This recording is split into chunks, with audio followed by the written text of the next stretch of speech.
My name is Dr. Suzanne Andres. Welcome to being part of Hearing Successfully Speaking to be heard by the hearing impaired. This is the fourth video in this series, and I'm going to present to you techniques in how to best speak in order to be heard.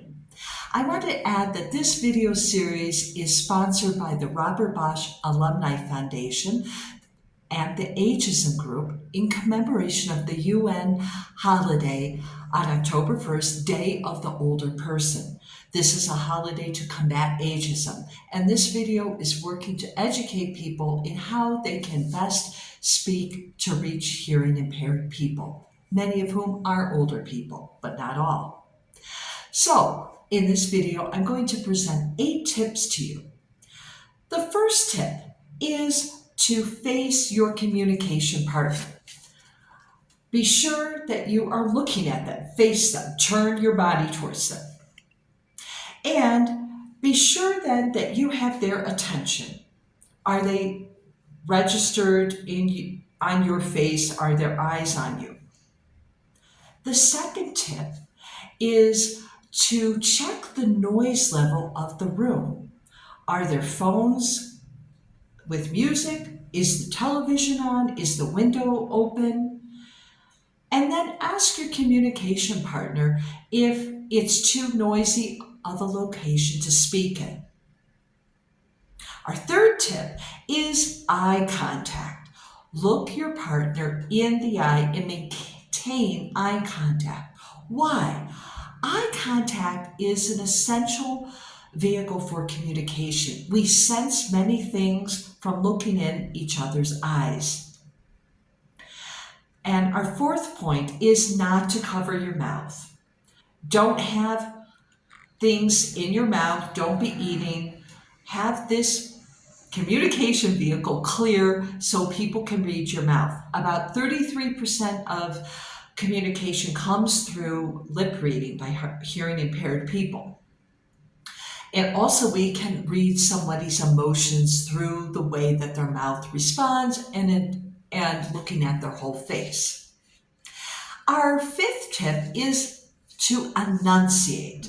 This is the most important tip in my view. Now, enunciation, it sounds like a very scary word. What does it mean? It simply means to speak clearly. And what does that mean? That means to be moving your mouth. I'm going to show you the opposite of enunciation. The opposite is to not move your mouth. This is an example. If you don't move your mouth, nobody can know what you're saying. Even if you speak loud, it's very hard. See how my mouth was like a horizontal line? You don't want to do that. Now, you do not want to over-exaggerate this. You don't want to, no. But you do want to properly move your mouth. You want to round those vowels and the consonants. How do you do this? Number one, you can look in the mirror and check how your mouth is moving.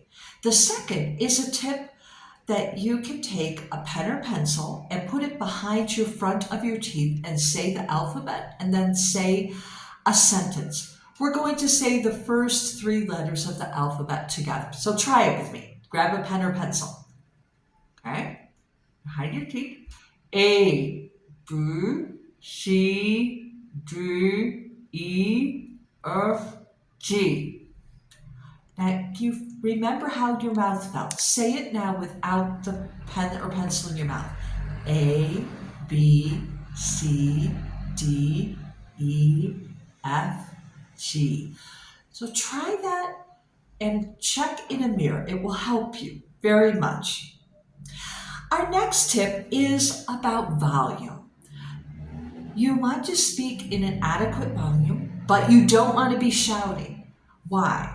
Because hearing impaired people, believe it or not, have sensitive ears, and you can actually be causing pain in their ears by shouting. So don't shout, but speak loud enough, especially if you know you tend to be soft-spoken, you're shy. You should know that you need to increase your volume. And our 7th tip is to use your face to communicate.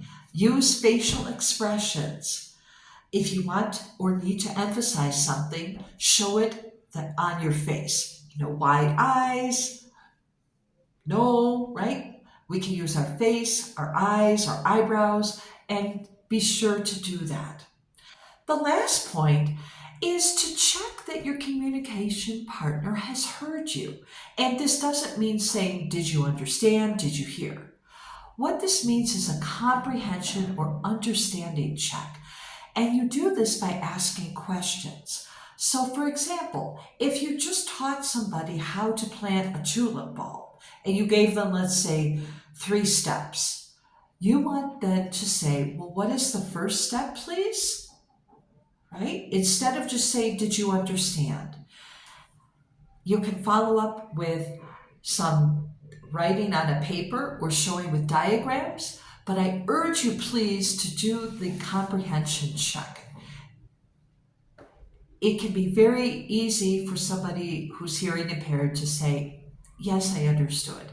Because why? It's frustrating and discouraging, and we can feel that other people maybe are annoyed with us and having to take the time and effort to properly communicate.